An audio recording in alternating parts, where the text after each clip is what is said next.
Hey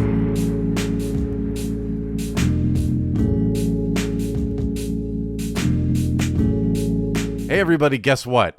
It's time. Once again, after a very long wait for Ice Cave Radio, we are back, Doa and Charmer, united again in a love of the Star Wars Unlimited trading card game. And really all Star Wars card games. And kind of most of Star Wars, I can't say all of Star Wars, but most of Star Wars, the universe of Star Wars at least. But Charmer, set six is out. We are going to today talk about our kind of day one decks. We each brought two that we're going to discuss that we've been practicing and trying out. And then we're going to do a Premier Leader tier list as well, which is something that everyone always is totally unified in terms of the results. And they always agree with everything we say. We never make mistakes. So I'm excited to see how perfectly we'll put it together. Don't go back and look at what we did for the last set. I'll say that. I don't even remember. I don't know what you're talking about. I would say, my sealed one was okay. The only one I missed big time on was Leia. I didn't think it'd be as easy to get her ability going as it ended up being, and I majorly misjudged that leader in terms of sealed. Yeah. So yeah, but aside from that, I think the list is solid. We both won pre-releases, didn't we? Yes. Yeah. Yes, we did. Good for us. And we both won it on the same leader, didn't we? It was Jabba for both of us, right? It was Jabba, yeah. I posted in our Discord, so if you're listening and you're not in there, it's free to join. You should do that. But I posted what I played. My sealed pool felt disgusting. Like I feel bad for what I put other people through, to be entirely honest, but... I mean, a win's a win. Sometimes the sealed pool works, right? I think Jabba as a leader is just really good in sealed because things tend to die a little bit slower, and so you get a lot of chances to make his ability work. I pulled two Dedras, the green Dedras, and one of the I forget what it is, the big robot centipede thing, the 6/7 ambush. So I had a lot of like later game ambush and big units. Yeah, so I had a good pool too for sure. But I think Jabba is just a good way to go in sealed right now. But yeah, go ahead. I had a Lobot. I had the Hut spaceship. Yeah, I had two. So of those were great ways to like turn those units on. Yeah. But I also in rares I opened a hyperspace disaster, which helped me clean up space. Yep. I had 3 knowledge and defense, which are the -2/-2 draw card, and I had 3 nimble prowess.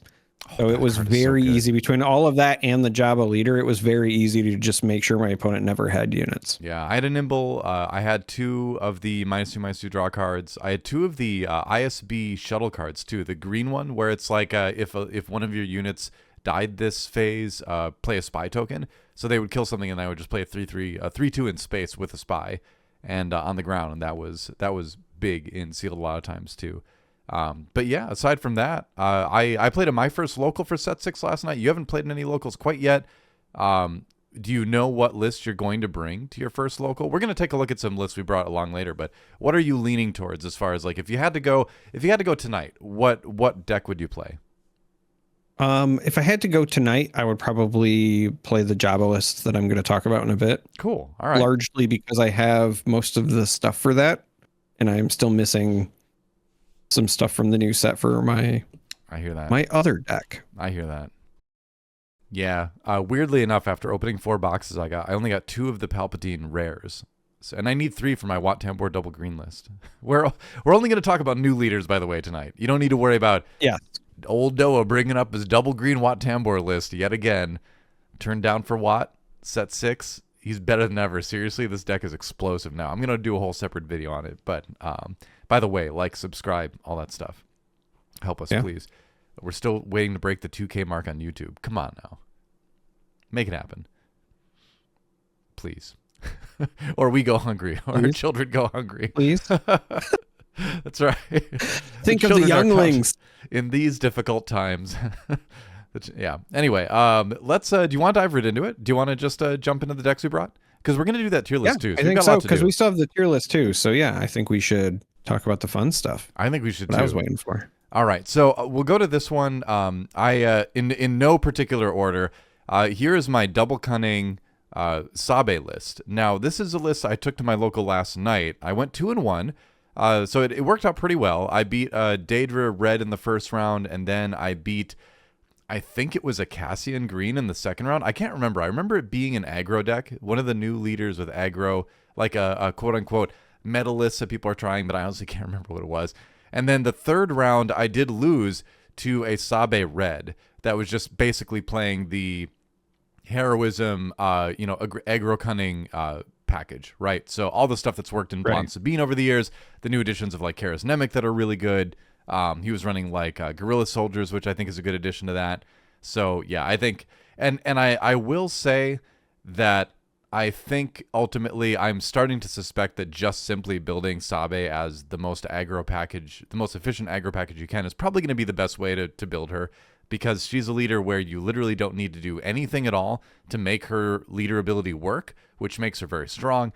I think she's going to be one of the standout leaders of the set, but I will say, as much fun as this list is, and I do think this list has a high skill ceiling, I don't think it's going to be the most efficient way to find wins as Sabe. There's some other stuff too, like the Obi-Wans I've taken out of the sideboard.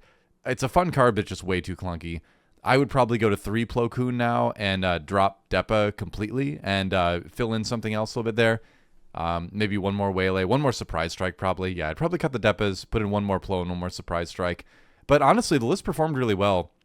It's really fun to play in that it makes you think about the game very differently, in that this deck will never have the world's strongest board.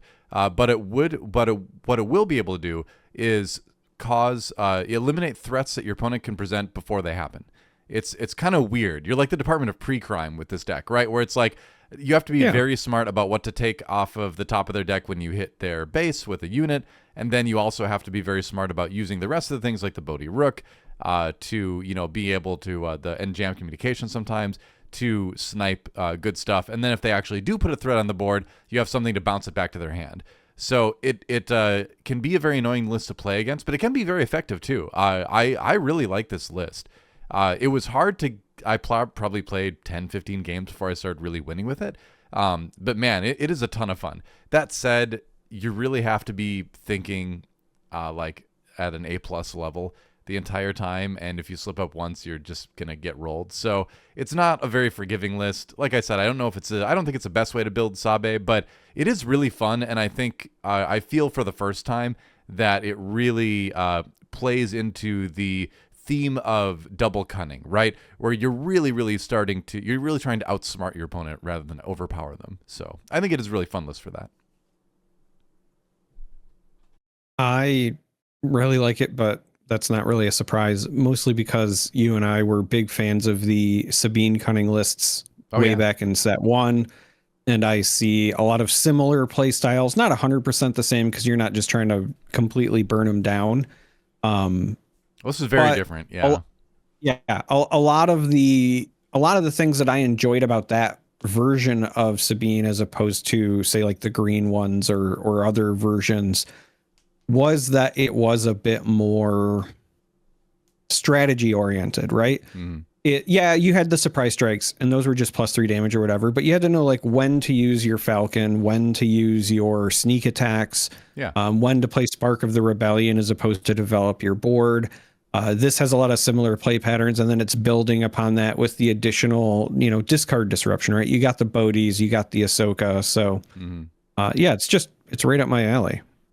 There's some interesting things in here too that people I feel like I have to explain. Like, for instance, why am I running 3 Junior Senator and not running 3 like Faith in Your Friends or whatever it is? The one where you have to like disclose and then you make 2 spy tokens.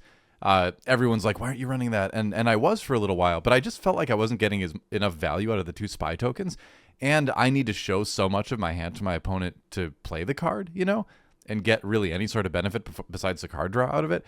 So I ended up cutting it for the Junior Senator because he's a 3/2, and I'm trying to do damage to my opponent's base, so that does work, right? I liked having just kind of some soft upgrade removal built into the deck, where it's not permanent, right? It bounces it back to the hand, but it can get rid of the ferocities, right? And get rid of a lot of the annoying little plot cards that people put on their leaders that can turn a good game state for you into a much worse game state, right? Because you can imagine the biggest threat against this deck is leaders, right? Because aside from exhausting them or like surprise strike, it's hard to take out leaders, So just being able to make sure that the leader is at least kind of on its own and not buffed by an equipment is really handy. So that's why that's in there.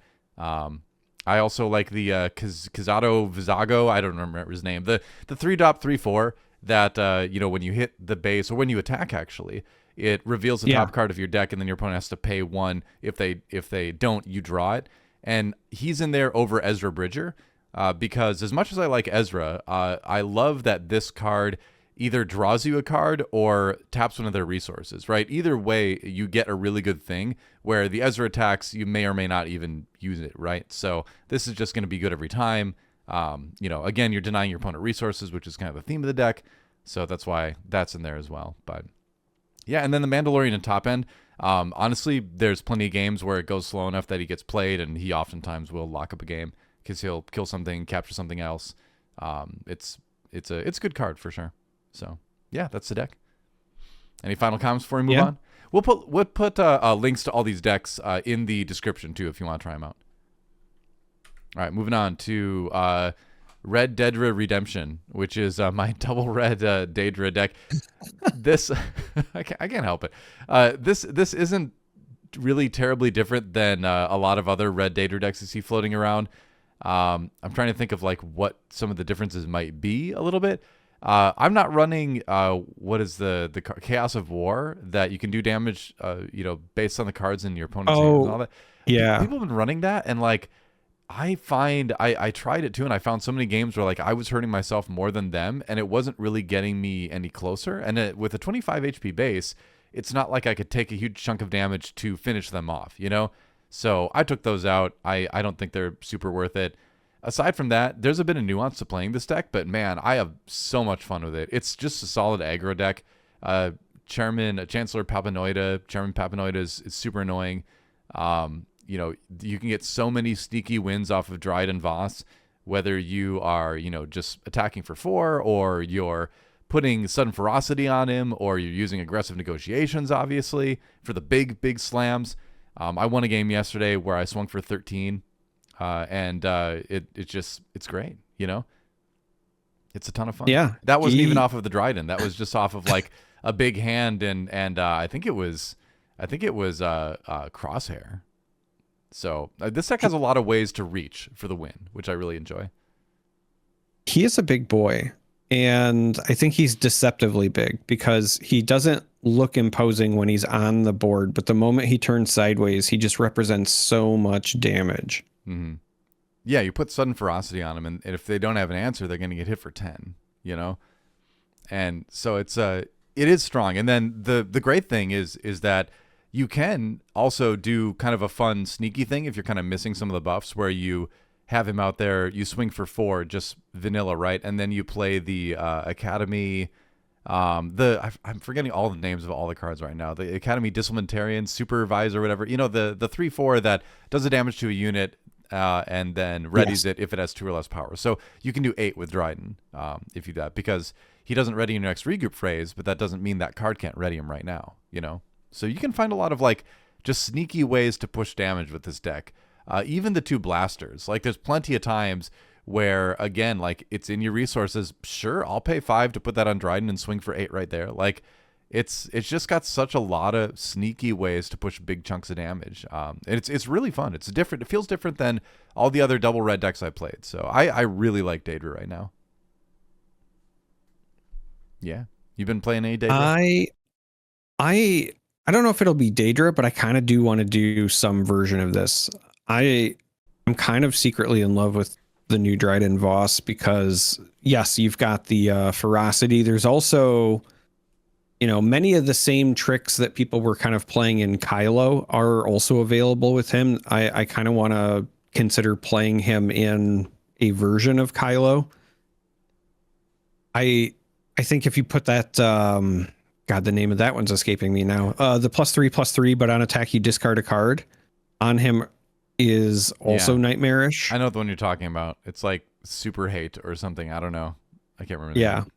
Well, today is the day that we both forget like all of the names of all of the cards in the game, apparently. Yeah, I mean, full disclosure, we're recording this on a Friday night, so it's been a long week. We're both a little We've been whatever. partying hard. No, not at all. We're just tired parents. It's Academy Disciplinarian. That's what it was. Yeah. I'm gonna look it up for you. Don't worry. That upgrade is called. Does it cost 2, right? Yes, it's 2 for +3/+3, and on attack you have to discard a card, and it's got a picture of Maul on it. Yes. I can literally picture everything about the card that's not the name of it.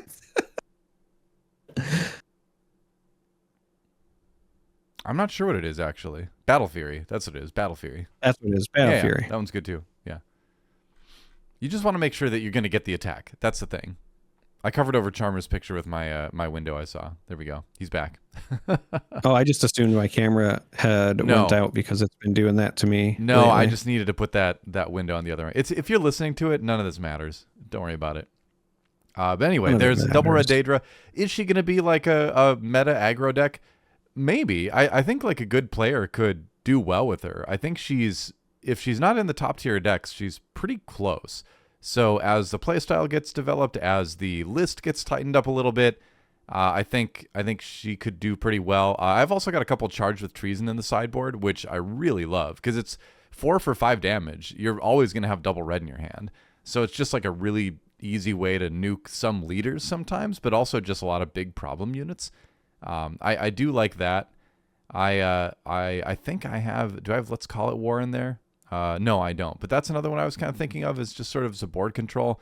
I have what's it called? Precision Fire, the one that gives Saboteur, just because sometimes you need to get through a Sentinel to do the final damage in the sideboard. So I'm trying to tech it out a little bit, but the sideboard is still very much in flux. A couple Fang Fighters. But yeah, everything in the sideboard is kind of up in the air. But the main deck feels pretty tight right now. Yeah, and I think that's fair. Yeah. I just really, I don't know. You're making me kind of want to revisit Double Aggression a little bit. Yeah, I've also been playing Double Red Cassian, and it's also feels good enough to where I'm like, is this legit? Like, I mean, there's ECL and Data Vault, but like, I think Double Red Cassian is actually not bad at all. It feels good. I've just always been such a big fan of the legendary aggression card. I think that whenever you're playing a fast deck, it does all of the things that you want it to do. Yeah. And I don't know. You're inspiring me. I have an itch. I will say this. It's also kind of funny that we didn't talk about this, but all 4 of our day 1 decks are double aspected. It just clicked for me. Your Jabba one? This is double red. Oh, it is. Yeah. My Jabba list is double blue. And then I have DJ, who's by nature double cunning, and then your Sabe was double cunning. So apparently, I think just in general, you and I are on the same wavelength of like, hey, let's try this double aspect thing for this set. It makes sense because we're at, the largest card pool we'll have for Premiere, right? Yeah. It's no secret. Secrets of power, pun intended. It's no secret that when set 7 comes out, we have a rotation.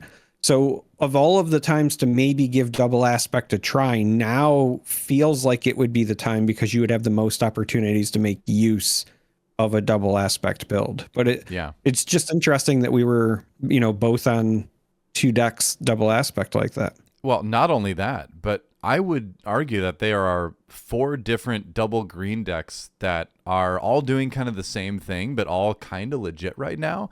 A lot of people are talking about the Mon Mothma one. All of these decks want to go wide and set up a big Unity of Purpose turn. That's what these decks do. But you've got Mon Mothma can do it.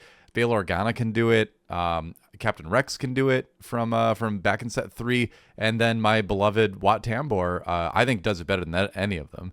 My Wat Tambor list, like I said, it is just off the hook, as the kids 15 years ago would say. Yeah. I don't know. I think that the Mon Mothma deck is kind of cheating in that regard, just because you can play all of the off aspect officials. Yeah. So just saying. Of course. Yeah. I respect the deck. Don't get me wrong. I like the Mon Mothma prophecies, if you will, but She's missing the Chancellor Palpatine card, though, because he's in villainy. And I think that card is so good with droid manufactory. It's that, like, I know she can play a lot of other stuff. I know she can still run droid manufactory. But, man, that Chancellor Palpatine unit is just so good. Being able to get the body and then get the 2 Sentinel spies is just incredible. Yeah. I think it's fun. But back to your point, yeah, I mean, we've hit critical mass as far as the number of double aspect cards in the pool right now. The card pool is the biggest it will ever be, right? Because we're right before rotation. So it does make sense that the double colors are kind of coming in now, which is exciting. I'm really kind of curious to see what sticks around, because we do have a lot of good options here. And enjoy it while it lasts, man, because like unless you play Eternal or whatever it's going to be called, it's going to be gone next spring. You've got some time, but not as much time as you think, you know? Well, let's move on to one of your decks, though. We've got a Jabba double blue here. Tell us about that. All right. I had so much fun playing Jabba at the pre-release that I was like, I need to try to build this for Constructed. Mm-hmm. I think that there are 2 different ways to build Jabba. I think that, if I'm being entirely honest, the Data Vault version is probably better. I just didn't want to have that be something that I started in the, early parts of this season, if you will, right? My day 1 decks, simply because I've played so many like Vigilance, Villainy, Data Vault lists already. I know what to expect. And yes, Jabba does something a little bit different, but at the end of the day, it's still going to be the same as my, my Krennic, my Iden, my Kira lists, all of that. Yeah. But I will say, before I dive into this one, if you're looking to play like Data Vault or even ECL, but I think Data Vault would be the way to go. Jabba is potentially the best version of those lists when we get post rotation, and might even be the best version now if you're running a lot of the ambush units. Could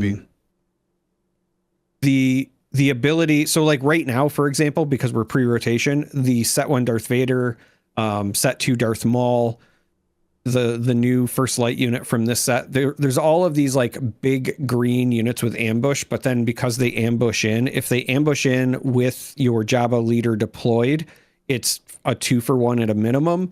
And even if it's not deployed, you're going to get damage on those units, and then it activates and you're doing, 2 damage to other units. So that list is good.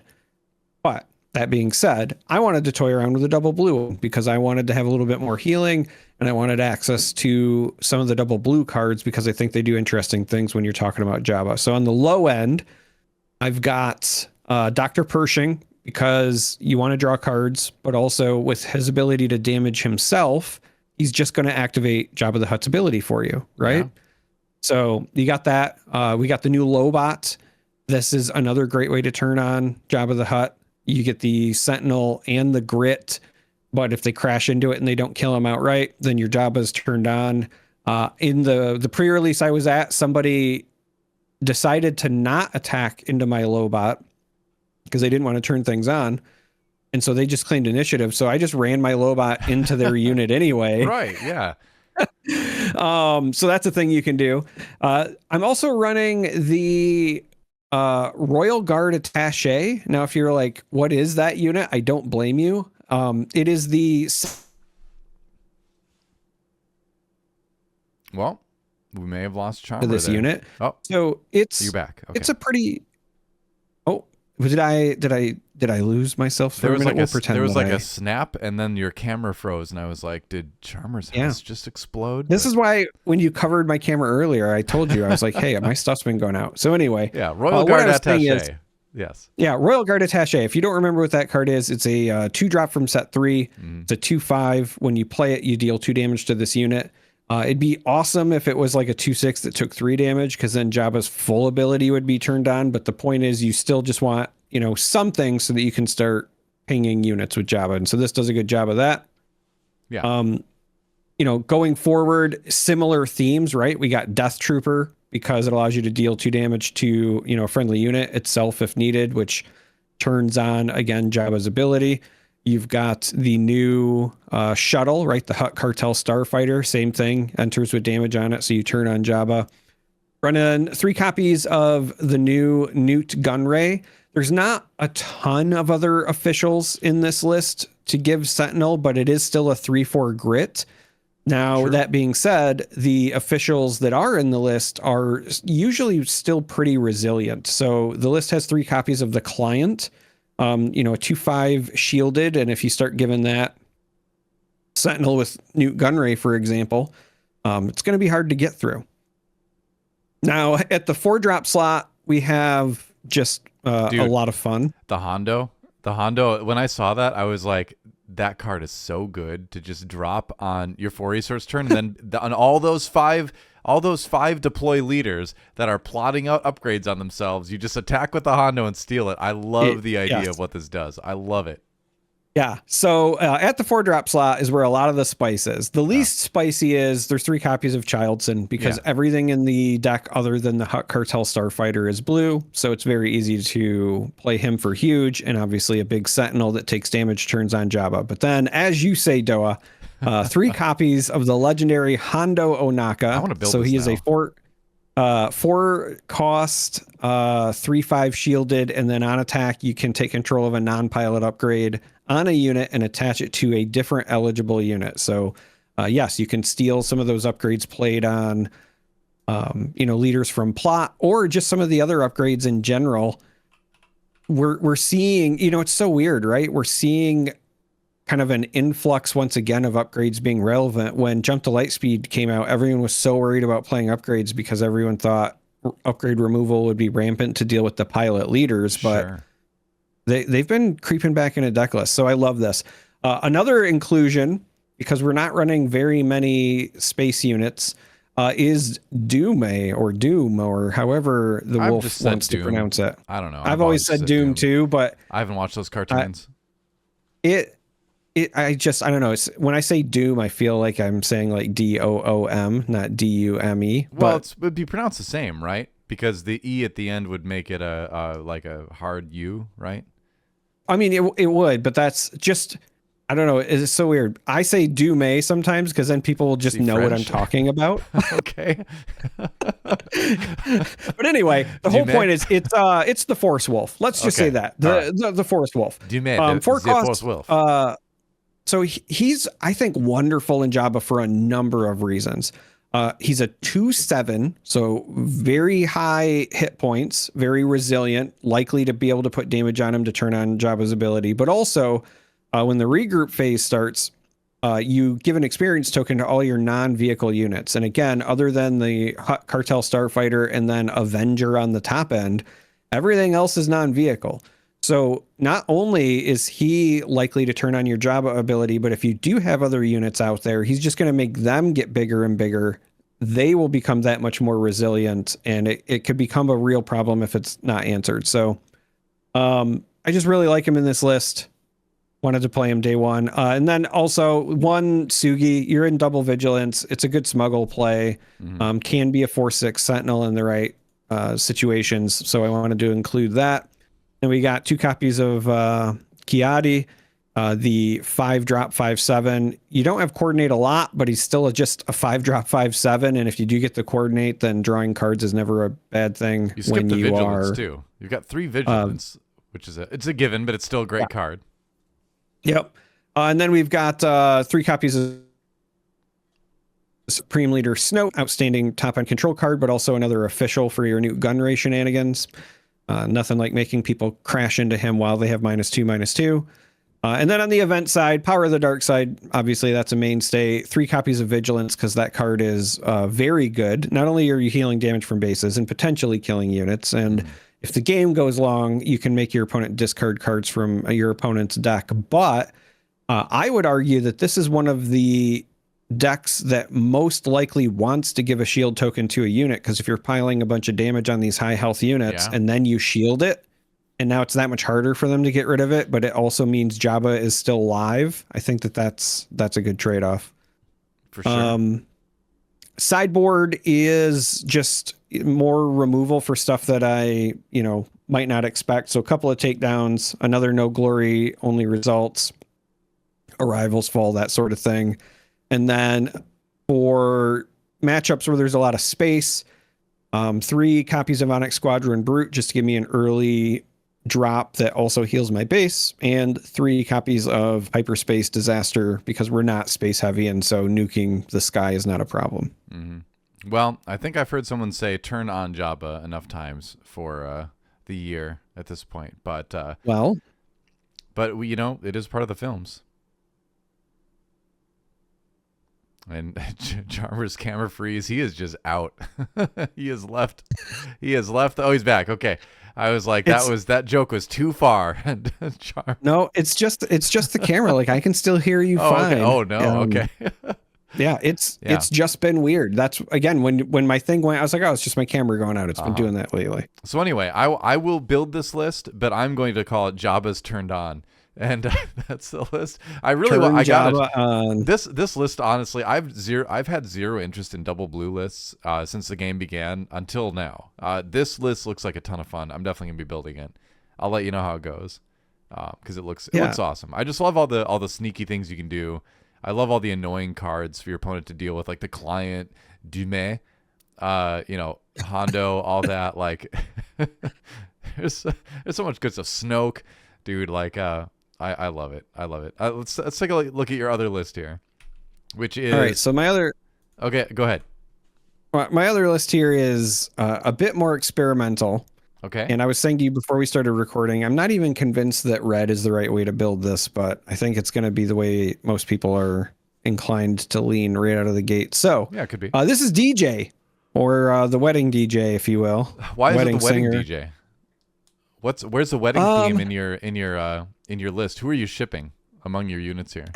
So that's just it. I don't ship him with anyone, which is why he's the wedding DJ. He's not the groom. I meant who of your units in your deck are you shipping?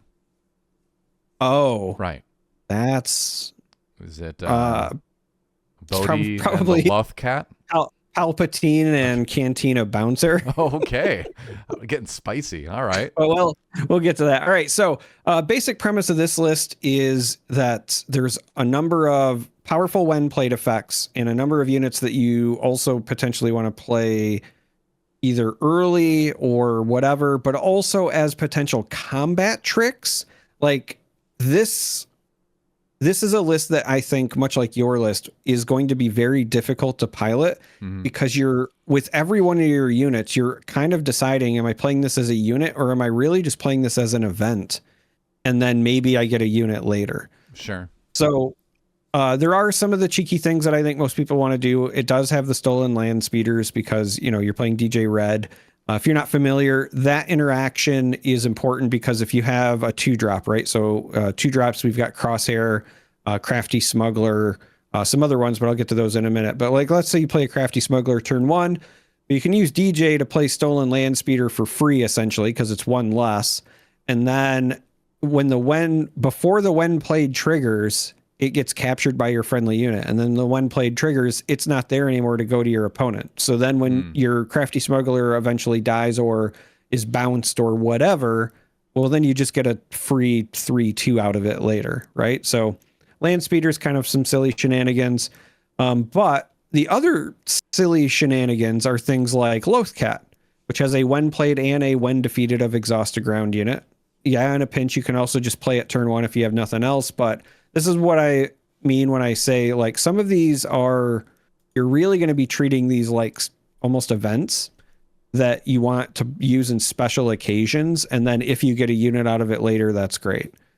For hopping your own units, and what I mean by that is if you've got some good units stacked underneath something and you want those bodies, we've got cards like Pirated Starfighter in the list because that, when played, you return a friendly non-leader unit to its owner's hand. And when you do that, anything that was, captured underneath it pops out. This is also a great card that combos with your actual like DJ flip turn because DJ, when he's deployed as a unit, says that all of your units, when they are rescued, enter ready. So if you've got like 3 or 4 units stacked under 1 and your opponent's just been like kind of letting it be, you can deploy DJ and then use a unit like Pirated Starfighter to bounce the thing and kind of like explode a bunch of units onto the board in the ready state. And then even if they answer your DJ after that, they've already entered ready, so they're all still ready to go. Right. It's kind of a neat like Russian nesting doll trick of sorts. Yeah, I love the Chancellor Palpatine here too. Yeah, so I was getting ready to. Yep, getting ready to get to that. So part of the reason that I also like DJs, you get access to some amazing double cunning cards. You have Bodhi Rook, pretty straightforward. You want discard on a when played. We have Cantina Bouncer, so we can bounce our opposing units with a good when played. But we also have Chancellor Palpatine. That's right, Chancellor Palpatine, Wartime Chancellor. It's a 2/6 for 4. Each token unit you create enters play ready. Unfortunately, with this build, there's not a ton of other token units to enter ready, and I might want to play around with it if this ends up being part of the deck that I like, because this is, I will fully admit, something I'm just testing in this list. But the reason that I like him is his on attack says if a unit left play this phase, create a clone trooper token. Mm-hmm. And it does not say when defeated, it just says left play. So if you use DJ's ability to play a unit and hide it under, say, Palpatine himself, and then you attack with him, a unit has left play because he captured it. Yep. So you're immediately going to make a clone trooper token, and that will enter ready. So it makes him become, even though he looks pretty benign as just like a 2/6 for 4, in this list, he has the potential to attack essentially for 4 damage a turn, as long as you don't care about the actions or like taking the initiative. And it can start to add up really quickly. So it is something that I'm, excited to test. Yeah. The list is also running the new Libertine just because it pairs incredibly well with DJ. It's also running many of the other kind of comes into play but deal indirect damage cards. So things like Guerrilla Soldier, Kimogila Heavy Fighter. Both of them are kind of understated because of their when played ability, but if you're also just jamming them under a unit, it's kind of the best of both worlds because you're playing them a little bit cheaper anyway. Same thing with Geonosis Patrol Fighter, and even to some degree, Radiant 7. For sure. So you're just, again, you're getting an understated unit with Geonosis, but you're getting a really good when played. With the exploit, again, if you've got that rushing nesting doll thing and your opponent's been trying to avoid wanting to give you 2 or 3 units jammed under something, well, then you could also just pay for the patrol fighter but use exploit, right? So it gives you another way to get rid of your units. Radiant's just amazing. In the events section, we've got, of course, 3 copies of Cunning because the card's outstanding. But then, again, kind of sneaky, right? We've got Sneak Attack. So Sneak Attack is just good in general. But if you really want something to pop out early, you could play Sneak Attack, and then when that unit is in play, then load it with DJ, then get your attack, and then whatever you played underneath it would come back after anyway. 3 copies of Surprise Strike, which is good for trading up. I'm not running the Blaster because this deck struggles for room, and I felt like the Surprise Strike's consistent +3, especially if it's likely just a suicide unit, would be more useful. But I could see people just choosing Blaster instead. But the other things I wanted to point out, yes, there's 3 copies of Daring Raid, but also it's any unit. So if you, again, really need to pop your own unit, you can. Same thing with Waylay. Waylay is return any unit, not just opponents. So that's why I'm running Waylay as opposed to like Spare the Target, because I want that flexibility where in a pinch I can maybe get rid of my own stuff. And then the list also runs Cinta because DJ into a Cinta can also be an explosive thing, but she also has a when played, right? So you could, essentially pay 5 to get that 5/5, but still get that when played of attacking with that unit right away.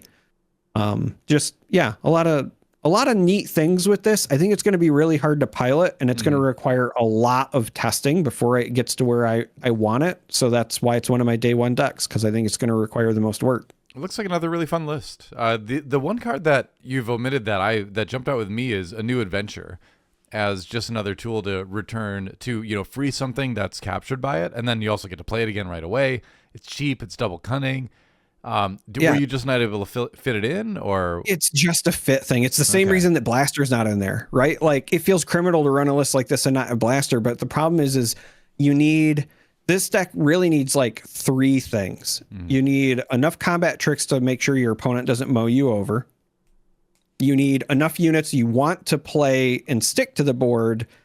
And then you want units that have good when played abilities to load under the ones that you wanted to play naturally to set up like your cheeky explosive flip turn with DJ. So I don't know.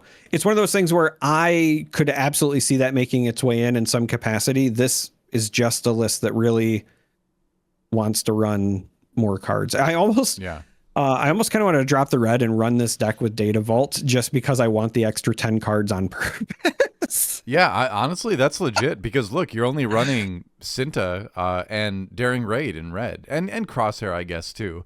Like, you can definitely find decent replacements in green. I mean, with Cinta, you could play Unveiled Might or something like that, you know, or you could run Timelies too, you know. So like, I don't think Cinta or Daring Raid is like necessary, or Crosshair is necessary for the deck's success. Nothing in the sideboard is really necessary either. Yeah, I'd try Data Vault, honestly. That's cool. Yeah, I mean, either way, it's really neat that we've got a double cunning leader, right? It introduces all sorts of interesting deck building questions. I'm definitely going to be looking into it a little bit too, but yeah, very cool list. Neat. We'll have to report back next week on how some of these do. But now, for sure, Charmer, we have to move on to our second part of our show, which is what we talked about before, which is our Set 6 Premier tier list. And so, yeah, I did the list earlier with what was going to be the sealed tier list. It was a limited leader tier list, but it's kind of more geared towards sealed. But now it's time to do this one together. I'm excited we can do this at the same time. And we're just going to go from across from the top row and then the bottom row, which means we're starting with Jabba. So as someone who just built a Jabba list, and I think it looks pretty good too, where would you put Jabba on the tier list? Yeah, so this is tough because I think right now, Jabba's probably in the A tier, and I think post rotation, unless there's like outstanding stuff in set 7, I think you could move to S. Okay. Because as I was saying before, all of the like critical pieces are there to make him relevant. It's just a matter of, is he better than Kira, Krennic, Iden? And I don't know. Well, so but he seems really good. Let's set some ground rules first then. So I think because obviously the rotation is going to be a big part of the conversation, but we are doing a tier list for right now, you know, versus next spring. S is this is going to be a meta leader. You are going to see this leader win tournaments and be at the top of tournaments consistently. A is going to be for very good leaders that you can choose to play and do well with, but there's probably an older leader that does the same thing a little bit better right now, so it's going to be tough to bump the representation all that much. B is going to be like, you know, decent leaders. They're going to be fun. They're going to be fine for the local level. C is going to be kind of lower tier leaders that like, you might play them, but probably not. And then D is just going to be like, probably you're not going to see a lot of people playing this leader. So in that vein, I think Jabba would go in A then, because he's going to be good right now. But maybe, you know, with the Iden still out there, with Kira still out there, he's not going to quite break through to S-level representation at tournaments quite yet. But he'll probably be there post-rotation. So I agree. I think A is a very good place for him. Yep, that all makes sense to me. Yeah. Moving on to, I keep wanting to say Nala Se, but it's the other one, Lama Su. Moving on to Lama Su. Do you remember what Lama Su does? I had it. Lama Su. Lama Su. Oh, Lama Su. Hold on. Let me just bring. I think it's good if I bring all the leader images back in here real quick. We're back. I added the leader leader images in there again. Lama Su. Play an upgrade from your hand of a friendly unit, friendly non-vehicle unit. It costs 1 less. If you do, deal 1 damage to that unit, and then does the same thing on flip, only on attack when it survives. I think. You know, again, upgrade stuff is fun. Gar Saxon is going to be your better upgrade villainy leader as far as just being stronger, I think, in general. I think cheaper upgrades, a lot of upgrades are pretty inexpensive already. What do you think? Do you feel like Lama Su has a spot in the meta, or is it a leader where it's just, if you want to do the upgrade thing, you're probably going to be playing Gar Saxon for now?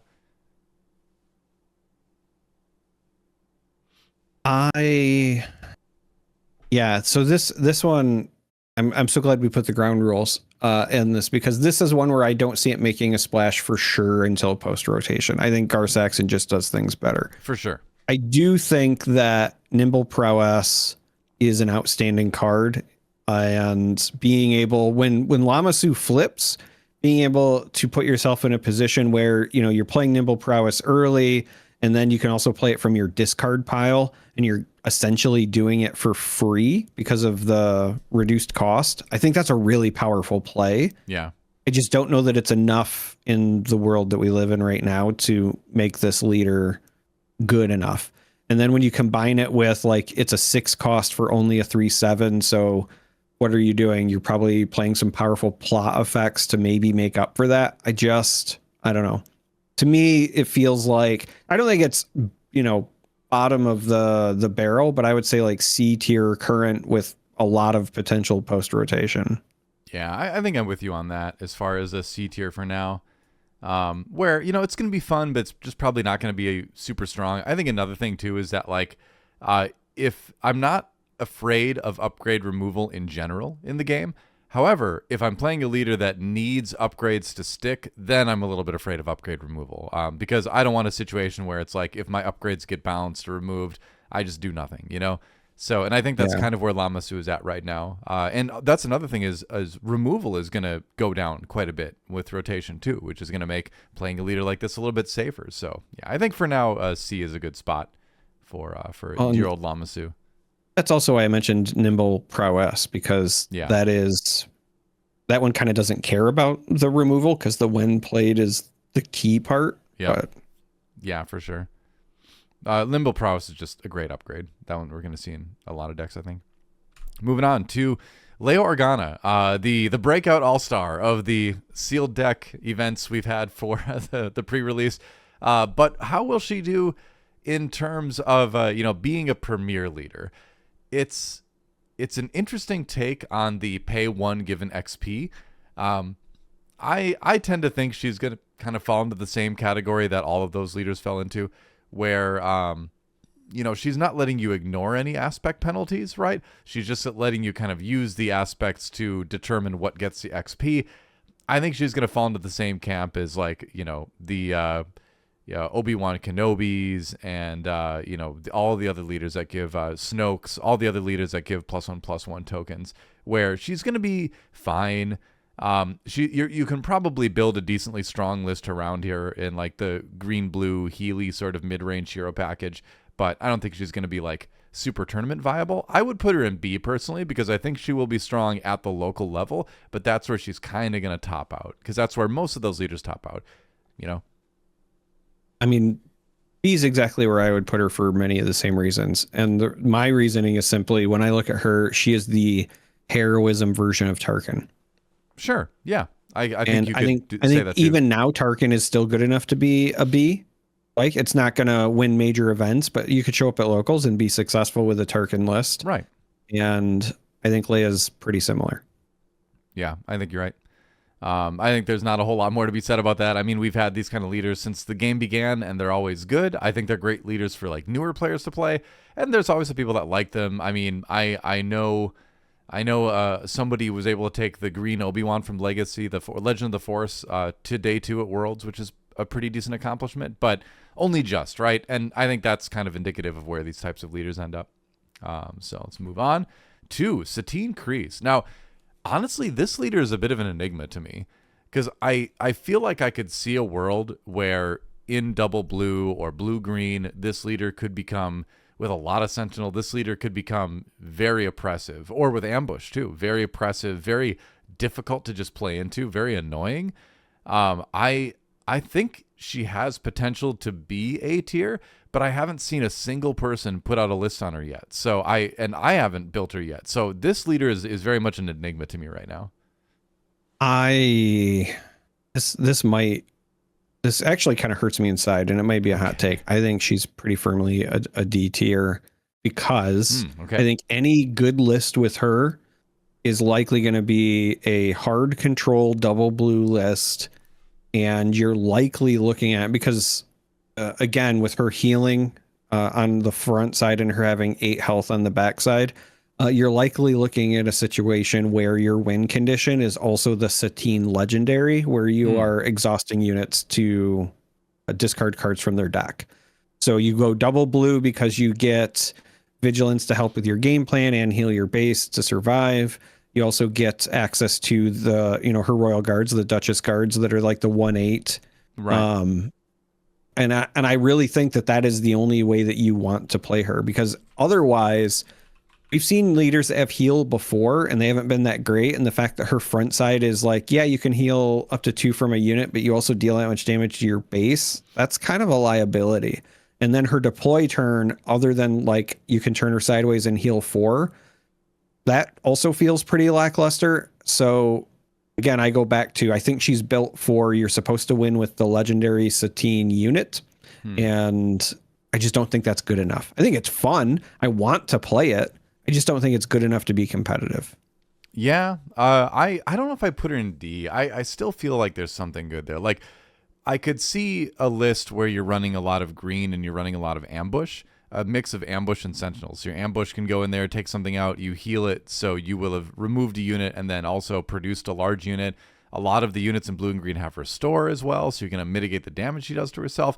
And I could see trying to create a game state where, unless they have like a super laser blast or something, you just create a board that's too big for them to get through at all, where they get to game state where like they can't play a card that you can't just immediately kill, and your board doesn't get any weaker. So I could see that. I don't want to put her in D. I feel like she's better than D. I would put her in C, but I don't think I would put her in B. Although I will say she is the leader where I'm wondering if there may be like a really good list out there, but I'm not convinced enough to do it. What do you think? I don't think she's D. I think there's other leaders we're going to talk about that belong in D. But what do you think? Like I said, I think she's cool, and I want her to be better than that, but I don't know that she is. Can we put her the bottom of C? We can for now. I'll give you the bottom of C, because the way I see it with all these strata is that if you're at the top of one tier, you're at the bottom of the tier above it. Right. Basically, so she could be like the top of D, the bottom of C. The leaders on the ends are the ones that are kind of like bridging the gap between the two tiers.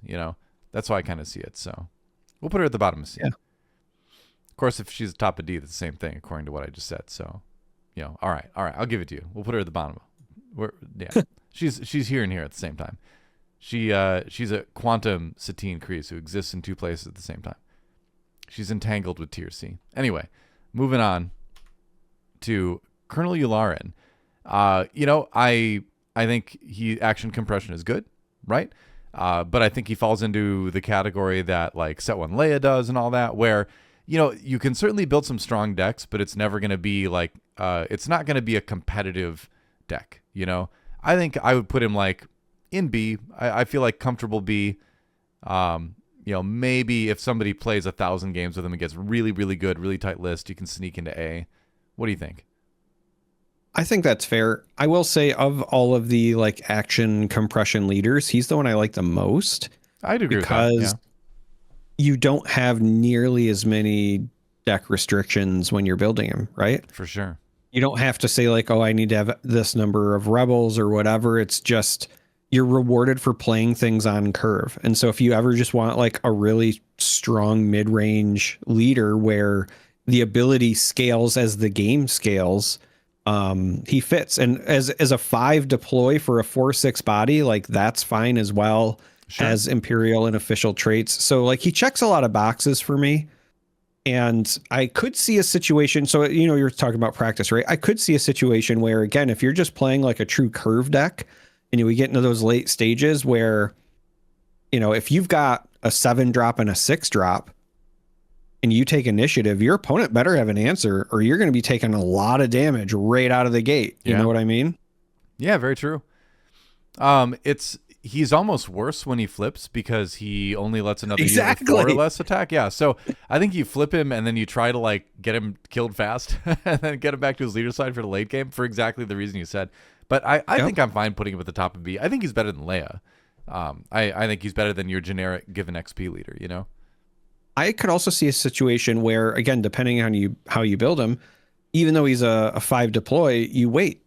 Because being able to deploy him on, say, 6 then you could deploy him and play Cinta to then immediately have him attack, as well as another unit that was out there attack. Ooh, I like and then that. just take initiative, and then cool. You know what I mean? So yeah, it's kind of neat. I like that. You could maybe play around with initiative a little bit more. There's the 4 cost that's a 5/4 that does 2 damage to your opponent when you take the initiative. I can't remember the name of it right now, but you know, you could put that in there if you're going red, right?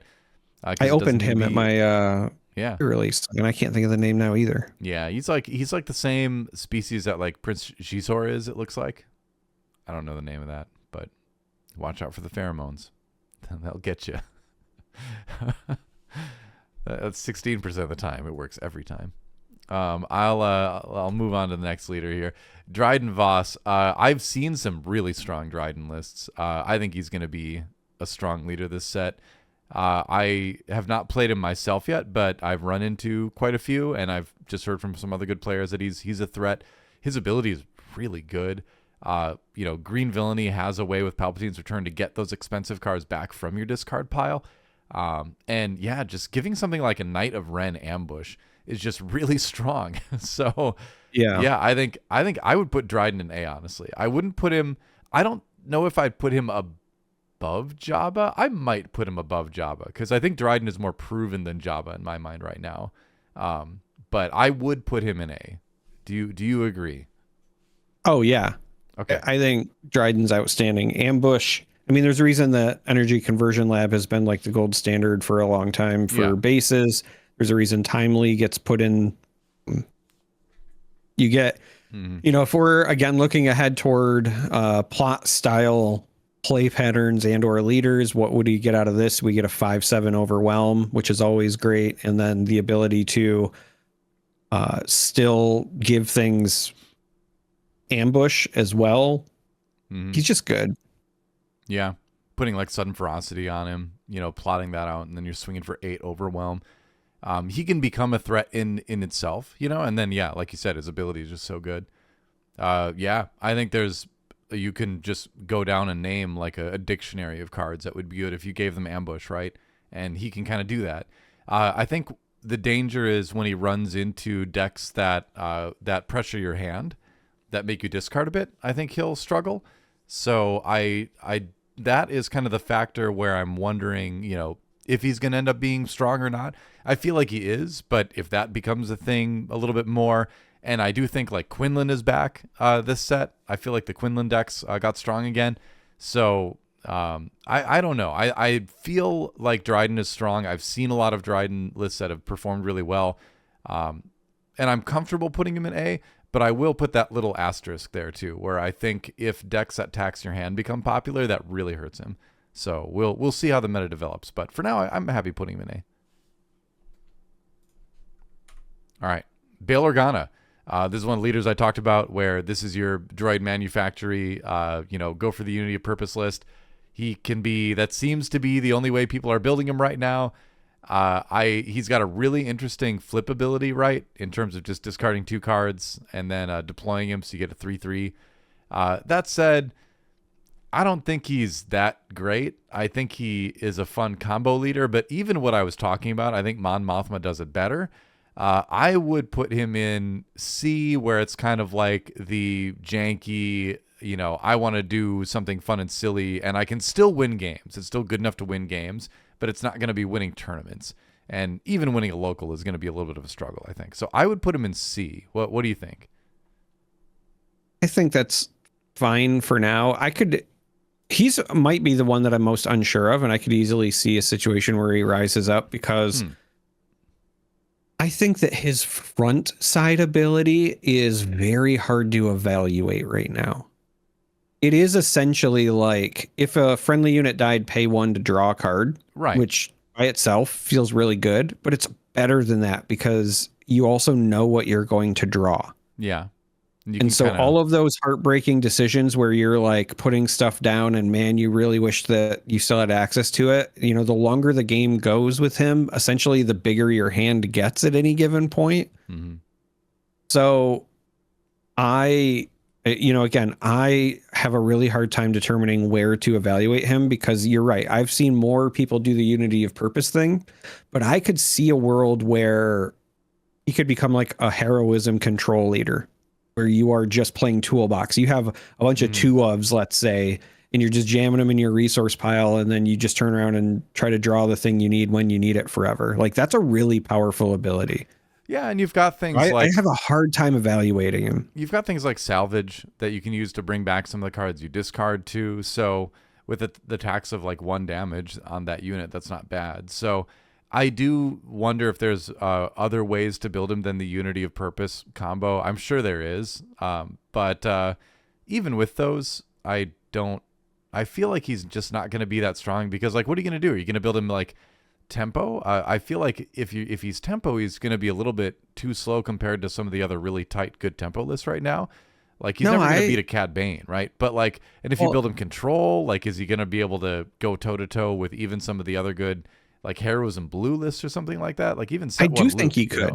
So that's where I'm. Yeah. So that's where I'm hard pressed because the reason that I believe that is when I look at his ability to deploy, what I see is a very easy way to turn on the legendary Anakin unit because you can just discard your villainy thing to that and suddenly your Anakins are online. Yeah. And the fact that you can jam the Anakins or jam your Lukes into the resources and then just draw them back later when you need them. So, you know, you're essentially always going to have access to those things.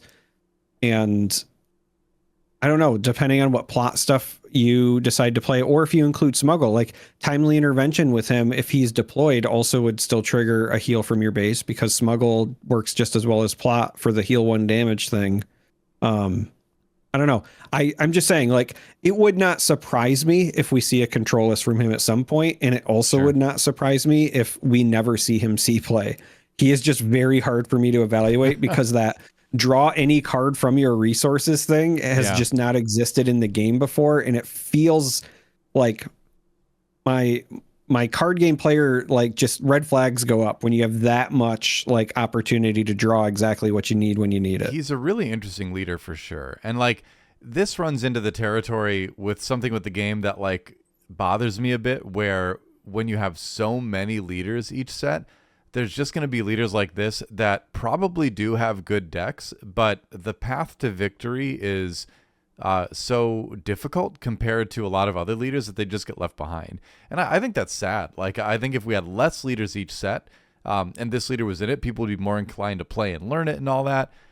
Sometimes I feel like this game does suffer a little bit from the number of options when it comes to leaders, you know?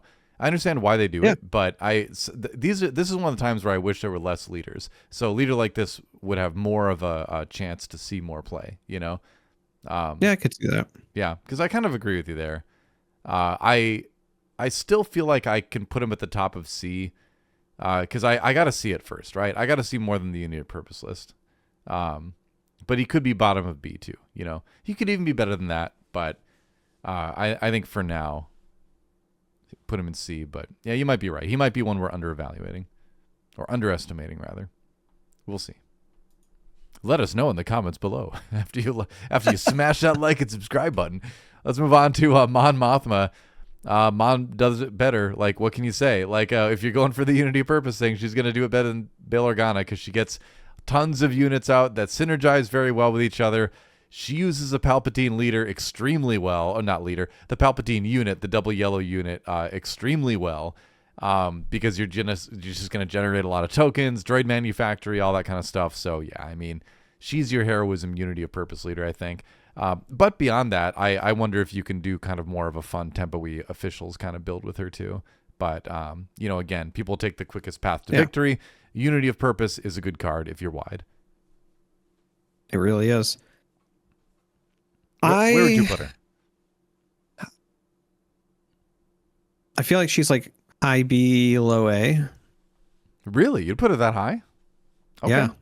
Wow. I was going to say like mid to low B.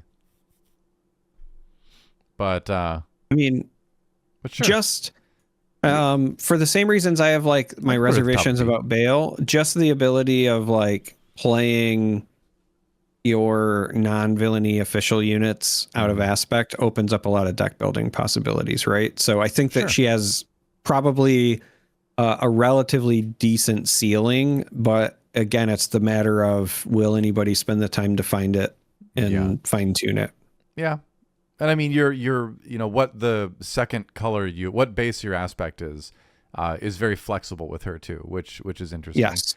Like, I love the idea of flipping her, playing a sudden ferocity on her, and also Jar Jar as well. So you end up making an 8/8 for the turn. No, 8/9 for the turn.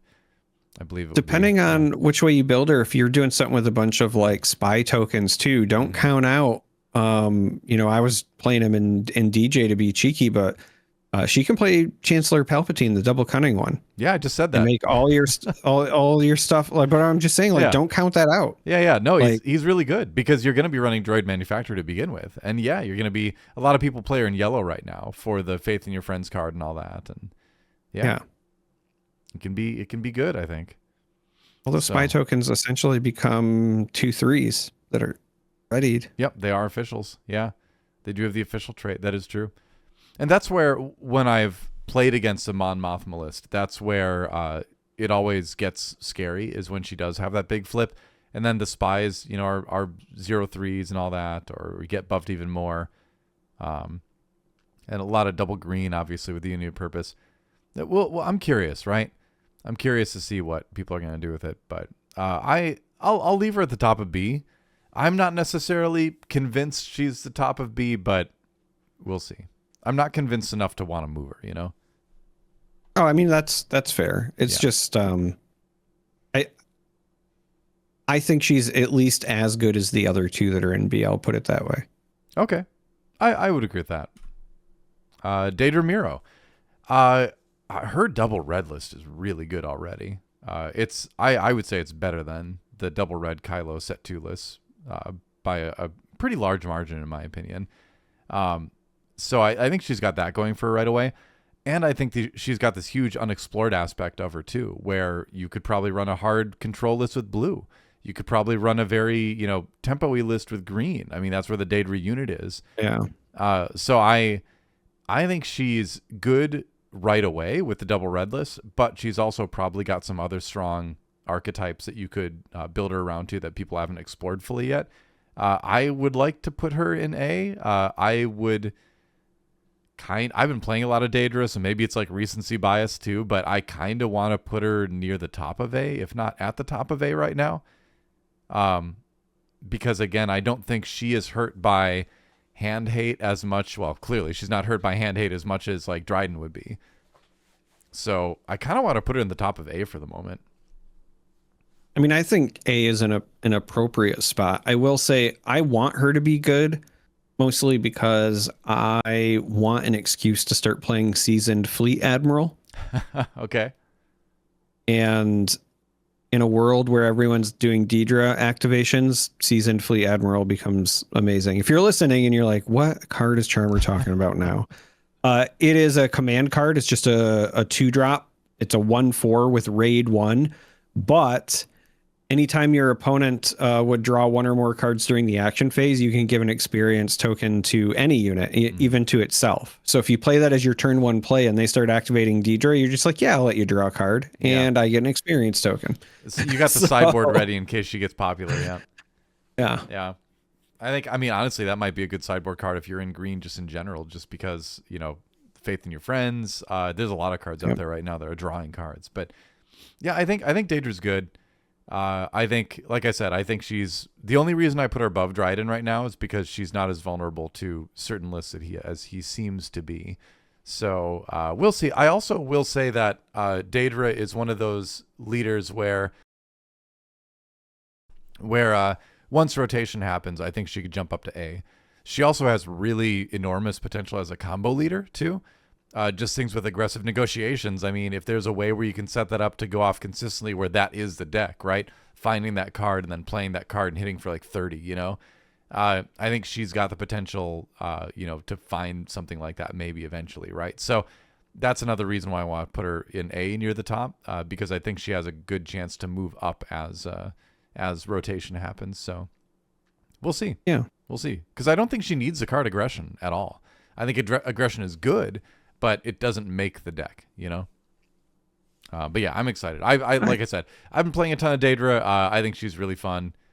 Maybe that's skewing my perspective on it right now, but I feel like she's A.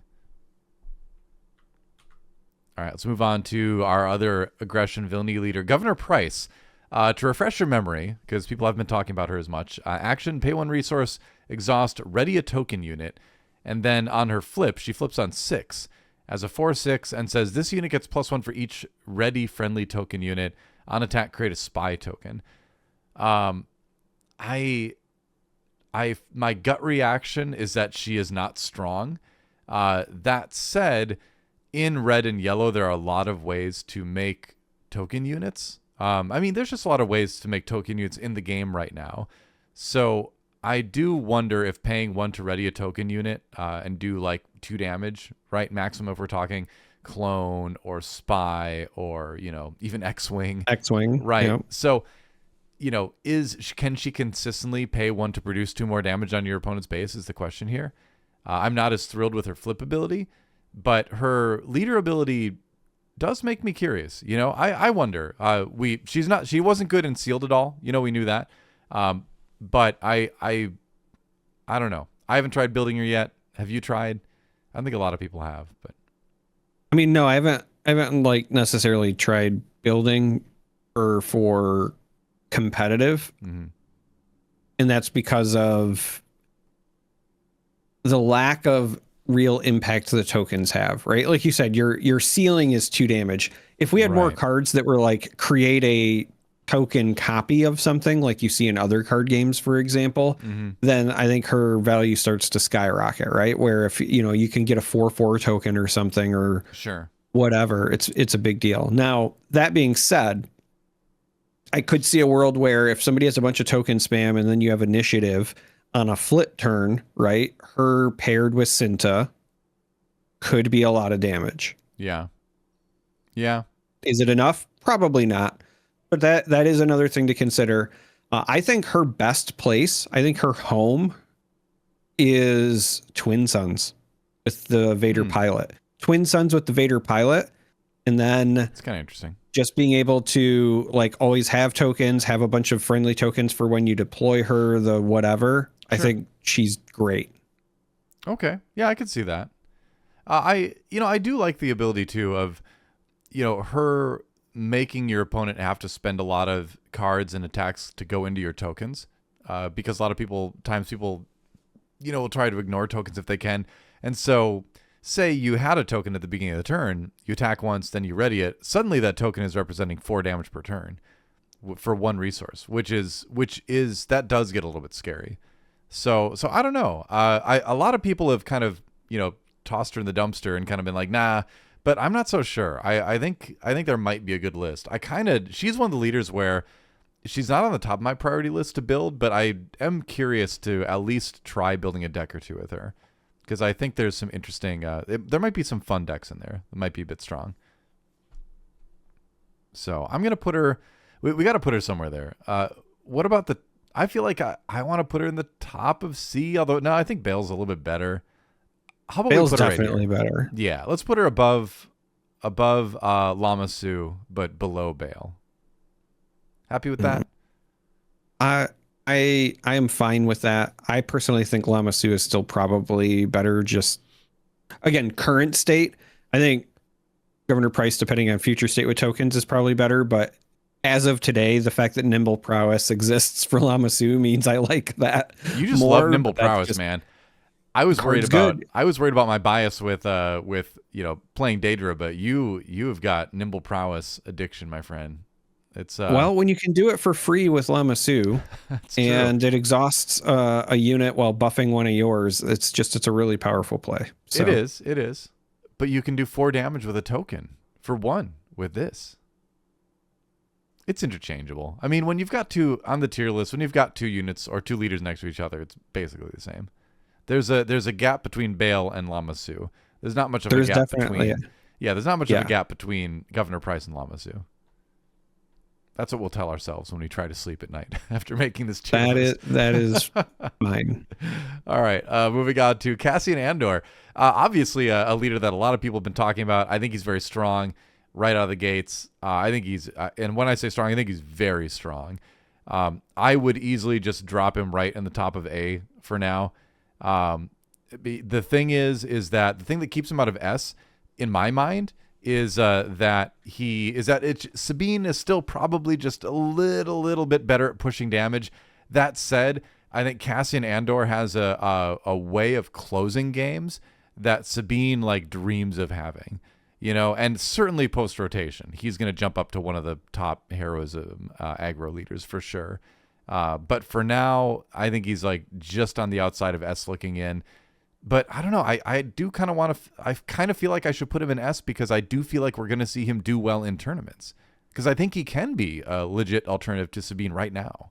I think he absolutely can be a legit alternative to Sabine right now. Let's put him in S then. The thing is if his text said that if your units were only protected or whatever, if they had attacked a base, I would put him lower, but it's just damage. Exactly. So anything that has any sort of when played or any sort of trigger or whatever where they can deal damage to a base, even just something as simple as like Reckless Gunslinger, right? Being able to give all of those cards essentially hidden is a pretty big deal. And as weird as it sounds, because one of the benefits of Sabine was always that, it was a 4 deploy leader. Cassian deploying on 6, I think, is a bit of a benefit because now you're incentivized to just jam your 3 Cintas and get the, all right, I'm going to do it. I'm going to get my swing and then I'm going to take initiative and hope you have another way to deal with it because he's sticking around for a while. So I think he's great. Yeah, that's what I'm talking about when I'm saying like his way of close games. I've had so many games with Cassian where I just like hit him for 8 on the flip turn, and they just aren't prepared, right? Especially because a lot of other people are trying to run Tarkentown again or running other ECL things. I've been running Cassian Data Vault. I've seen people do ECL lists. I just like, because he's a 6 flip leader, I like the cushion of having another 8 HP compared to ECL. I don't feel like I need the ambush as much. But yeah, I think he is S tier. I also love his interaction with Fighters for Freedom, where that card is back in a big way, where you play that and then you play another red card because Fighters for Freedom damages their base. It gets that quasi hidden attribute where they can't attack into it. That is legitimately the reason why I would not be surprised if we see double red versions start to do very well. I've been playing double red. I played a lot of Data Vault and I like it a lot, but honestly, I really enjoy playing double red right now with Cassian as well, because you get aggression. Aggression is just super good, right? Yes. Yeah. So, right. So yeah, actually I've been playing, I'll share my list with you later. I've been playing a double red Cassian that feels surprisingly good. But I think he's obviously great in green as well for all the good reasons why Sabine is as well. Or, you pick it, right? Poe Dameron, is good, or Luke maybe even a little bit. But yeah, S tier for sure, I think. All right, cool. Our first S tier leader. Yeah. All right, let's move on to Luthen Rail. Now, Luthen's got a really neat ability too, doesn't he? I feel like Cassian is kind of overshadowing how good Luthen is. Would you agree? Let's read the ability, because this is another one where people may have forgotten. When a friendly unit is defeated while attacking, you may exhaust this leader. If you do, deal 1 damage to a unit or base. He flips on 5.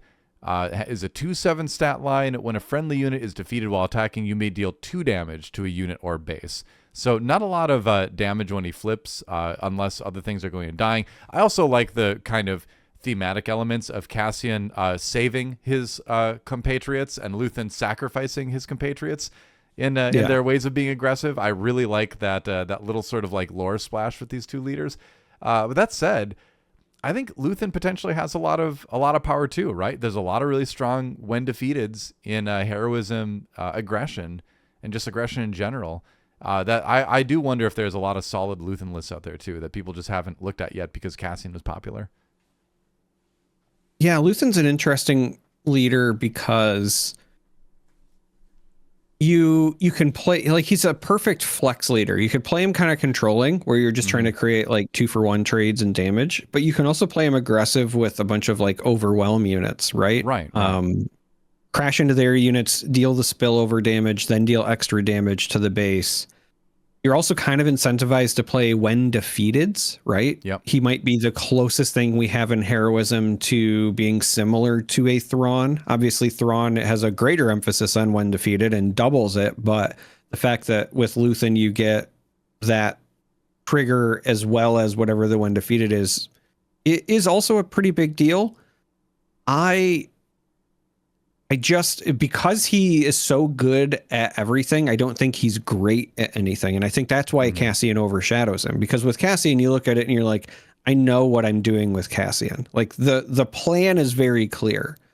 Yeah. I don't know what I want to do with Luthen. And that's the problem. Right. I think he's good. I think the ability is very useful. I just feel it's almost like it's overwhelming because there's so many options, even though it's such a simple ability. Yeah, that's why he's getting overshadowed right now. But you think about things like, what's the why am I blanking on the name right now? The one that's the 4-2 space unit that does 3 indirect when it's defeated.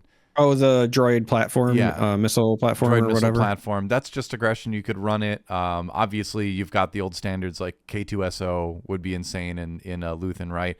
I even think of like funny things like droid manufactory, right? Where you can flip him, make 2 droids, and then, ideally they get to attack later and do 2 damage to the base each when they attack into the opponent's board. He has a very interesting sort of like damage the opponent while you're doing board control at the same time. I like the idea of it a lot. He's definitely near the top of my secondary leader build list for sure. And I think I will say I think he's got A tier potential. I actually want to put him in A, the bottom of A, because I think you could argue top of B, bottom of A, but I think he's got potential to be just as good as those leaders. In my mind, because there's just too much good stuff in heroism aggression to begin with, and then just in aggression. Am I over? Yeah. Do you think I'm overvaluing him? Like I'd put him right. I'd put him right here, or I'd put him right here. Yeah, I mean, I think that's the right spot for him, one way or the other. Yeah. Either top of B, bottom of A right now. I want to put him bottom of A to be more spicy. I do feel like you are correct in that there are so many other good things available to heroism aggression that he's probably A just because of card pool. Mm-hmm. I think that's it. That really is it right now. Yeah. Again, thinking about like overwhelm units and his ability, but you can also even just get a little bit of extra reach out of cards like Heroic Sacrifice, which is great with him as well. So yeah, for and if you play him with Cunning and then like Sneak Attack, kind of same deal. Or there's the event that gives Overwhelm now, +1 in Overwhelm on an attack. Yeah. So that would work really well with like a K2SO or something. Although K2SO already has Overwhelm, never mind. But you get what I'm saying. Like there's a lot of option there. There's just a bunch of them. Chemix Manifesto. But yeah, I think he's got a lot of potential. He's A in my heart. All right, moving on to Sly Moore. So many interesting leaders in this set. I will say, like, I really love the themes of set 4 and set 5. All space, like all force stuff. That the themes, they really nailed the themes in those 2 sets. But man, like just the leader abilities on the leaders in set 6 are so interesting that I think it takes what could have been a theme that wasn't as interesting to a lot of people and made it like a really, really cool expansion. So I'm liking the set, frankly, a lot more than I thought I was going to. Luthen is a reason. Sly Moore is a reason. Just to refresh people's minds, Sly Moore is Cunning Villainy. Action, pay 1 if there are 4 or more exhausted units in play. Create a spy token. Flips on 5, 3/6 stat line. On attack, you may deal 2 damage to an exhausted unit. So I think there's a lot of occasions where you're going to have 4 exhausted units on the board and a spare resource to spend to make a spy. And so I don't think this ability is terribly difficult to turn on. That said, I don't know if this ability is necessarily good enough to make her a meta deck. I don't think it is. but I think she's decent. I would put her somewhere in B personally. What do you think?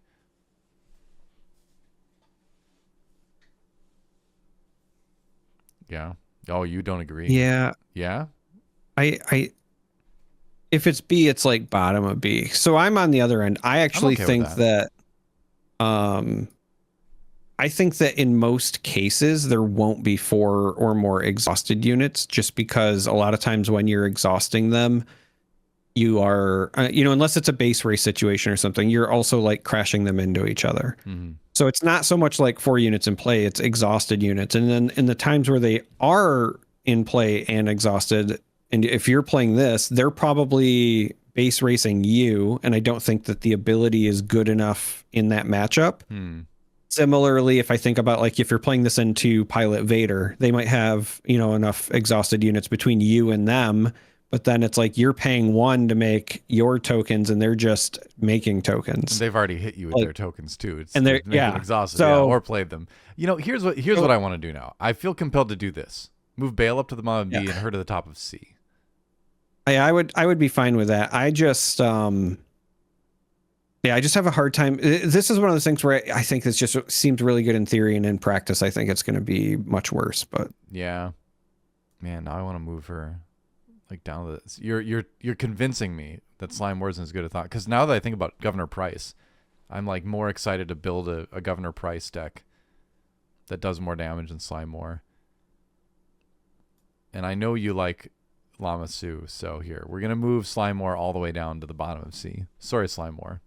Yeah, I mean, I would say Governor Price is probably a better leader than Slime War, just because the paying 1 to re-attack with a token is probably better than paying 1 to make a token given the conditions required. Mm-hmm. And then when you talk about like the deployed side, if you're doing some sort of Synta combo with Governor Price, you're going to get way more value than what you're going to get with, Slime War.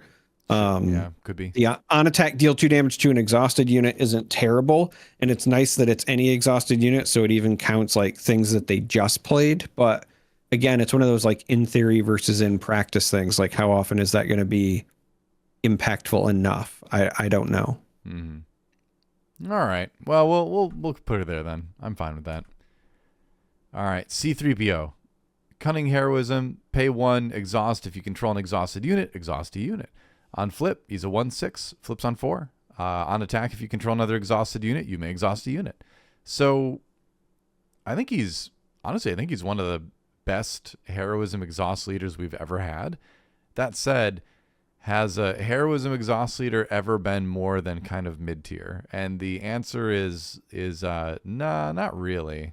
There were some Cal Kestis lists that were kind of getting to the top of mid-tier, and I think C3PO is a better exhaust leader than Cal, but at a 1/6 stat line, it's not, unless you're running Babu Frick. It's which makes him hit for 6. To be fair, I'm not super thrilled with C3PO. What do you think?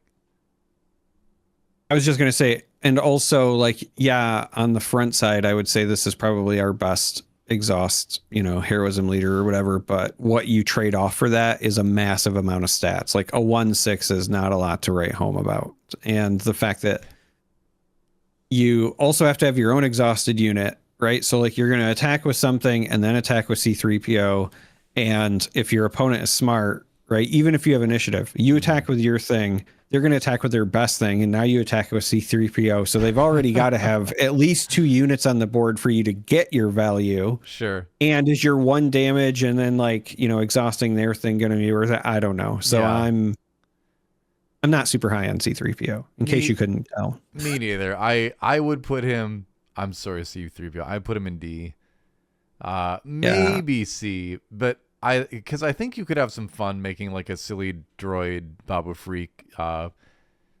What's her name that buffs droids and vehicles? Pella. Oh, something. Yeah. You could do a silly thing with that, but then you have to draw all the right cards at the right time. I think he's kind of in D. Sorry. And even the problem is even all those cards like aren't high powered either. BD1 is in there, Yeah. It's a list I kind of want to build just for fun, but like, I don't think like if I pulled this showcase, I would build it, but I don't think I'll build it otherwise. So yeah, we'll put you in D, C3PO. Sorry. You were made to suffer. All right. Padme Amidala, definitely A tier, potentially S tier. If Quinlan didn't exist, I would put her in S tier. The fact that Quinlan still does exist, and he's I'm hearing rumblings that Quinlan is back in the meta in a big way now. I think she goes to A. I think she's high A, not S yet. What do you think? I would put her here. I would agree. Okay. I think she's really good. I think that her front sight ability only requiring an exhaust and no additional resources is such a huge benefit. Mm-hmm. And you're going to be able to get that bonus for just kind of doing what you likely already want to do with her anyway. And then when she flips, the fact that she has that 8 health, which is huge. She's as big as Jabba the Hutt. You're just likely to get so many additional triggers with the right build. Right. And she's also an official. Republic might matter, but like official's the big one. I don't know. I'm very impressed with her. I'm with you on the Quinlan thing. So I don't think that she's S tier right now, but also post rotation, she fills that slot easily. Yeah. So when Cad Bane goes away, when Quinlan goes away, like she is going to be your ping leader then, basically. No more Tarkin Town, which is going to hurt her for sure. But for now, I think Padme's fine. I saw a really strong Padme list in my local last night, which is no surprise there. Like I said, I think in terms of ping, leaders right now, leaders that do incremental 1 damage, Cad Bane is still way better. Quinlan is still better, but Padme is going to be there post rotation. So putting her in A. I think she's better than Dedra at the moment, but yeah, we'll see. Moving on to Sabe. I'm gonna say it. I think Sabe is S tier. I think she could be the best leader in the set. I think Cassian is right up there too, but I think the fact that you need to do exactly 0 things in the game or in your deck building to get full use out of her leader ability is so incredible. And her leader ability is so good, especially in the hands of a good player, that I think you build her with an aggressive package. Like I said, red, yellow that we're talking earlier. You make good decisions and you profit. Like she to me is probably one of the best leaders that's ever been released in the game. I know it's a big statement, but I want to put her in S. In fact, I kind of want to put her at the top of S because Cassian still gets overshadowed by Sabine a little bit. Whereas Padme, I don't think there's any equivalent out there right now. There's not really any leader that does a similar thing well as she does. I think Sabe has the potential to be a problem. I actually agree a little bit. I'm a little bit worried about Sabe. I haven't been like this impressed with a leader since set 1 Boba, if that tells you something. Yeah. She's a deploy 5 leader that she doesn't have the 7 health that he had, but she has 6 health and she still swings for 4. Yeah. And she has a very relevant ability on the front side and a very relevant ability when she, does her attack, and she's in colors that already kind of want to be aggressive anyway. Mm-hmm. The fact I'm still blown away that it's not even like you look at the 2 cards and one stays on top and one goes to the bottom. It's straight up discard. So even if like they want to drag the game long or whatever, like getting rid of somebody's super lasers, their overwhelming barrages or whatever, it's a problem. I just remembered the second leader I played against last night. I don't know why it took me so long to remember. I played against Han 4 Tarkin Town, the Spotlight Han leader, right? And I made life so hard for him because I could kind of tell what he had in his hand based on his early plays, and I could either leave him with all weak ships and no pilots, or all pilots in his hand and no ships. Or like he was running like C-3PO a little bit, so I could also like purposely leave the right thing on top of his deck so that the Han leader ability wouldn't work. So it's you just being able to kind of like know the other deck. I just like dismantled him, and he was a really good player too. He's I would say is one of the best players in the shop, and hadn't been playing a ton of the deck yet, to be fair. But just seeing what Sabe let me do to that deck, nothing to do with the player that was piloting it, but just what she could do to that deck with the knowledge I had of how it worked. I was like, oh man, Sabe, I already thought she was strong, but after that match, I was like, man, Sabe is scary. And that was my double cunning list too, man. I think like the red list, I think is even better, you know? So yeah, I would agree. I'm slightly concerned about the power level of Sabe in the hands of a good player, or her potential representation. We'll see. I don't want to be the podcaster that cried wolf, you know, or cried Dumais, if you will. But I throwback to earlier in the episode. But I think Sabe is very, very strong. She's also a ton of fun too. So I'm hoping she's not. I'm hoping she's just the right level of strong, because I really like playing her right now. But we'll see. Yeah. S tier though, number 1 leader of set 6. All right, moving on to our final 2. We got DJ. I think DJ is potentially pretty good. I think he's at least B, maybe low A. But I think he's really hamstrung by not being able to run villainy or heroism. What do you think? I was gonna say I think he's B. I think so too. I have high hopes for him, but I think that he's B. Like if I had to put him somewhere on there, I would put him. Yeah, literally, I was gonna say right in the middle. I read your mind. Yeah, I think that's a perfect spot for him.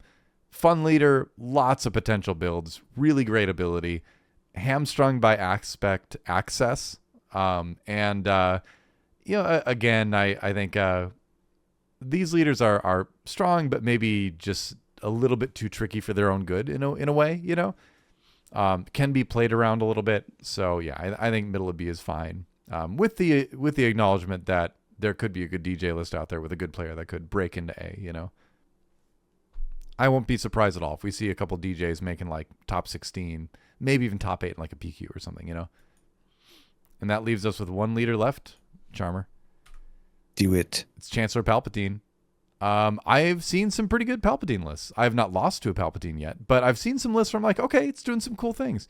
So to me, he's in the B tier conversation as well. I think there's just better control leaders out there, you know. What do you think? Same like problems that I have really with Jabba, and that there's other control leaders, and I still think honestly Jabba's probably better. Yeah, for sure. I think the reality is what Palpatine likely wants to do is be more of a combo leader. You want to have like a really good pop off plot turn. Yeah. And I just don't know that we got enough in this set to really make that work, right? Like in my mind, he's more akin to like what a Kylo deck wants to do. But I think Kylo does it better too. Yeah, so that. Yeah. That's my problem. That said, like I almost want to put him in A, but I think he belongs in B. I do think it belongs in the top of B though. I think he's better than everything else we have in B at the moment. Just based on what I've seen people do with the leader in a constructed setting so far. So, are you comfortable with that? Top I am. I like my personal opinion. I think that Mon Mothma's probably slightly better, but otherwise, I have no complaints. All right. Well, there's our tier list. There you go. So you know, we'll put this out there as well on the socials, of course. If you're listening to it, you'll be able to see that image if you go look for it on our Twitter, or we got a Blue Sky now, right? Yeah, we got a Blue Sky. We got a X. I keep calling it Twitter because that's what it was for like over a decade. That's what it is. Before it's always Twitter. I mean, it will only ever be Twitter. Yeah, I don't even know why. What did you say that was wrong? X just isn't even a name. It's just a letter. It's what DMX is going to give to you. Yeah, well, or I would say it's like, you remember when Prince, you know, the rock and roll legend Prince. Remember when he tried to just be a symbol for a while? This was a long time ago. I almost cursed just now. I'm so happy about this. I'm so happy that you are on the same wavelength as me. Because I lived in Minnesota. Of course I know all about Prince. Come on. Yeah. No, but around the office at work, whenever X, Twitter, whatever comes up, I say the artist formerly known as Twitter, and people don't know what I'm talking about. Okay, so. I get you. It's like, I'm like the Captain America gift, man. I'm like, I know that reference. Yeah. So for those who don't know, rock legend Prince, rest in peace. Minnesota legend as well, for a while decided that he would be the artist formerly known as Prince and only go by no name, no thing you can speak aloud, but just this symbol that that was created. Either he created or was created for him. He had a guitar shaped like this symbol. It was a nice symbol. It's kind of crazy.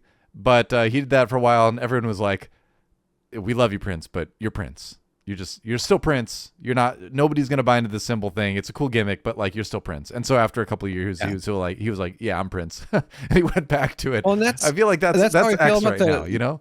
That's how I feel about the Twitter thing, because even for the people who are like, they try to say X because they feel like they want to be right, or I see like news outlets. This is the one that cracks me up. News outlets. They'll be like, somebody, said on X today, blah, blah, blah. And then they're like, can we see a picture of the tweet? They still say tweet, but it's not a tweet. It's supposed to be like a post now. Tweet was because of the bird, hence Twitter. The X thing is just never going to work. Yeah. Yeah. It'll give it to you, but it's not going to work. It was a publicity stunt. Let's be honest. This podcast has taken a turn, but I don't mind it. This was a fun conversation. Talking about DMX and Prince and social media platforms and Chancellor Palpatine. Palpatine. That's right. Do it. Chancellor Palpatine would be the type of guy to post on X and call it X, wouldn't he? Yes. Oh, for sure. I will post on X. He is the person who literally was like, it's not the Galactic Republic, it's the Empire. That's right. And everyone's like, we all know it's still the Republic. And he's like, it's the Empire. I like X for the way it pushes the Imperial agenda. Anyway. It's true, though. But Chancellor Palpatine, definitely a B-tier leader. And X, definitely a D-tier name for a social media platform. We'll have to do a tier list for social media platform names in the near future then. But anyway, that's our tier list. Any final thoughts before we end this episode, before it goes any farther off the rails? No. All right. Well, hopefully we summed up all properly. It's been good. It's been great doing a show again with you. It's been too long. We're almost at 2 hours, so enjoy editing. But we should be doing these weekly again from now on. It'll be great. And what a great set to come back for. So anyway, thanks for watching, everybody. Like, subscribe, all that stuff. And Charmer, say the thing. I haven't forgotten. May the Force be with you.